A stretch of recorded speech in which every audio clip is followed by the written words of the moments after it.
moo di wàllu wi enfin ñu daal di wéyal ba tey suñu waxtaan par rapport ak fi nga xam ni itam fa leen daal di toll du côté de la régie jëm si wàllu chroniqueurs yi ak seen doxalin ñu ngi daal di yegsi si ki nga xam ne moo di Abdou Nguer. Alors Arfan, la question qui va se poser démb on a posé justement le débat ak Karim, est-ce que Ousmane Sonko bon ko xee ba tey mën na une semaine di que ni zéro tolérance dina jël ay responsabilités justement sur les chroniqueurs mais aussi leur manière de faire dans les plateaux dans les chaînes de télévision. Mais enfin, est-ce que entre temps est-ce que gisoo si dafa am benn réaction bu contre-productif parce que déjà gën na may nit ñi ñuy gën a wax c'est-à-dire li nga xam ne que moo di les chroniqueurs, est-ce que da nga jàpp ni après la déclaration bu Ousmane Sonko ba tey jii am na benn effet boo xam ni itam am na si surtout sur les chroniqueurs?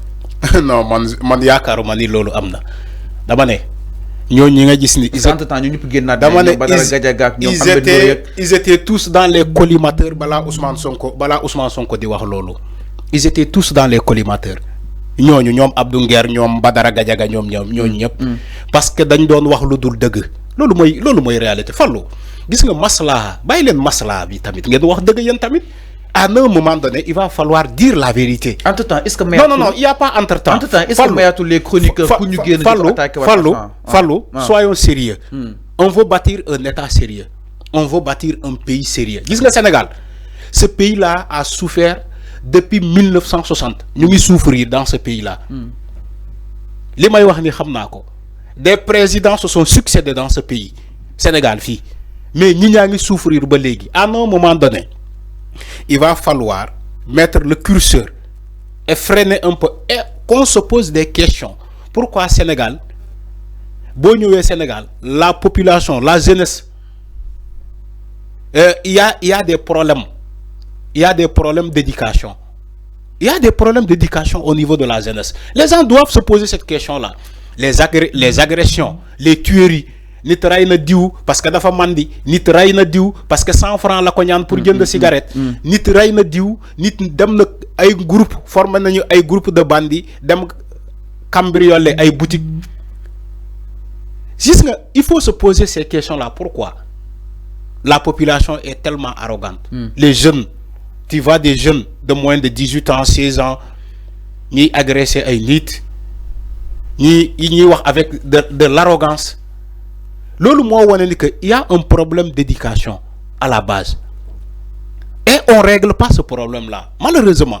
Moi, tu vois des gens dans les réseaux sociaux là, dis ça ay kilifa. Il suffit mu jënd passe 100 francs. Mu dugg internet di saga bay jambour. Parce que 100 francs le jënd. Il veut régler ses comptes avec cette personne-là sur les réseaux sociaux. Parce qu'il y a un manque criard d'éducation dans ce pays. Et on doit régler ça. Et aussi, en dehors des parents, des parents de famille, l'État est responsable. En quoi l'État est responsable? Mais c'est l'éducation à la base. L'État, ils vont réorganiser la société. Comment? Organiser réorganiser la société, il faut savoir mesurer, contrôler les réseaux sociaux. Parce que les réseaux sociaux,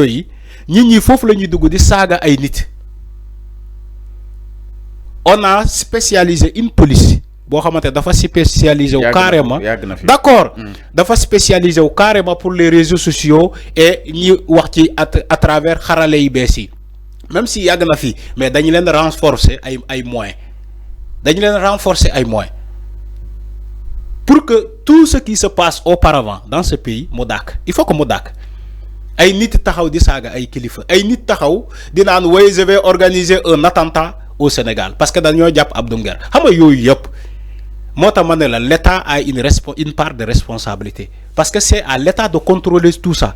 Nit bu waxé ci réseaux sociaux yi lu mu waru wax nañu dem kërëm jëli ko yóbbu ko wala ñu convoquer ko ne ko yow li nga wax ni foo ko teg.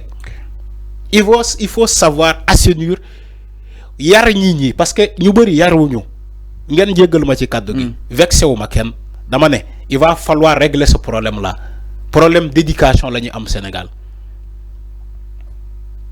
Donc les réseaux sociaux c'est pas un moyen d'insulter des gens. Mën nga servir les réseaux sociaux di liggéey bu am solo am sa xaalis ubbi entreprise sax boo xamante ne ci à base des réseaux sociaux nga koy liggéeyee mais pourquoi nit ñi préférer jël réseaux sociaux yi surtout TikTok jël TikTok di saaga ay nit ba pare ngeen ne ma non Ousmane Sonko bu mu waxee loolu ba léegi moo tax ñu gis chroniqueurs yi ñu ngi leen di convoqué chroniqueur bépp chroniqueur bi fi taxaw di joxe ay diffusion de fausses nouvelles bépp chroniqueur bu fi taxaw di saaga ay nit ba pare naan man ku ma jox 1 million pare naa pour saaga Ousmane Sonko bépp chroniqueur bu def loolu dañ lay yóbbu kaso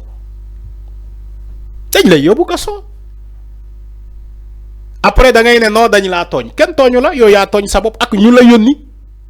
mais Arfan fan nga technique de leen yónnee Arfan mais parce que dañuy waxtaan li nga xam ne que moo di seen xalaat jëm si li nga xam ne que moo di réew mi ils ont le droit pour loolu concrètement peut-être. dama ne Fallou ñoom ñoo ko waxal seen bopp kenn sa xelu leen lépp. lu ñu wax Arfan ay accusations yi Arfan. dama ne ku wax waaw. dama ne. accusé wu ma kenn. dama ne képp ku def ci vidéo dañ ko yónnee ba vidéo leer ma ne képp ku ma jox million dinaa ko saaga. képp ku ma jox la wax. mais est-ce que jox nañ ko. mais yow yaa ngi def appel à marché. marché ngay lancé. non marché la lancé. appel à candidature yow marché la lancé. képp ku ma jox million pare naa pour saaga ko Osoba ba pare nga wax ko ci média mais loolu marché nga lancé sa marché bopp nga lancé. mais est-ce que wax ko si pour foo noonu rek peut-être. pour foo magum jëmm buy foo nga ne yow da ngay informer parce que moom nee na day informer day joxe xalaatam léegi kuy joxe sa xalaat si nga wax yooyu ci télé nga ko waxee yow Fallou moo tax ma ne la à un moment donné war nañu bàyyi maslaa bi ñu wax dëgg gis nga nit dafay jub dafay wax dëgg yàlla ñooñu la bëgg ñu jub te di wax dëgg te di doxalin bu rafet loolu mooy yoon. waaw mais Arfan peut-être question bi xam naa répondre ko carrément mooy une semaine après la déclaration bu Ousmane Sonko est-ce que da nga jàppoon ni wax Ousmane Sonko yi def na effet si chroniqueurs yi c'est-à-dire xam lu ñuy wax si télé yi wala kon au contraire est-ce que gënul jot ay attaques si li nga xam ne que moo di plateau de télé yi. Fallou dama ne ñooñu ñu convoqué. ils étaient dans les collimateurs. convocation yi balaa Ousmane Sonko di wax loolu attaqué parce que ñoom Badara Gadiaga wax ne ñoom Karim mais Fallou ñoom Adama Fall entre autres ma ni ko ñoom ñëpp waxu Sonko bi loon xaar pour ñu génn attaqué ko laa bëgg a wax. Fallou Ousmane Sonko n'est pas le procureur. tu es d'accord avec moi. il n'est pas la justice. mais neen dina dugal loxoom si justice léegi. mais ku ko sa assemblée nationale. mais déedéet dafa ne il va s'impliquer. il va s'impliquer. mais s'impliquer ça veut dire beaucoup de choses. man désormais ça veut dire aussi képp ku ma saaga pare naa pour activer mes avocats ma porter ko plainte loolu s'impliquer. parce que moom moo ne ñu ñuy jàpp yëpp moom ci réseaux sociaux yi la koy yéegee léeg-léeg nit envoyé ko message ne ko yéeg na ni diw jàpp nañu ko même président de la république wax na ko keroog. ba muy janoo ak presse bi dafa ne léeg-léeg premier ministre bi nga gis nii léeg-léeg ñu nekk ci liggéey maa ko moom ñu wéet di xalaat ci leneen ma ne ko ndax yéeg nga ni jàpp nañu diw mu ne la waaw lu mu def ba ñu jàpp ko ñu ne ko yow la saaga il l'a dit le président de la République l'a dit moo tax mu ne leen léegi képp ku ma saaga pare naa pour impliquer wu mais il a raison Ousmane Sonko c'est un père de famille comme tout le monde.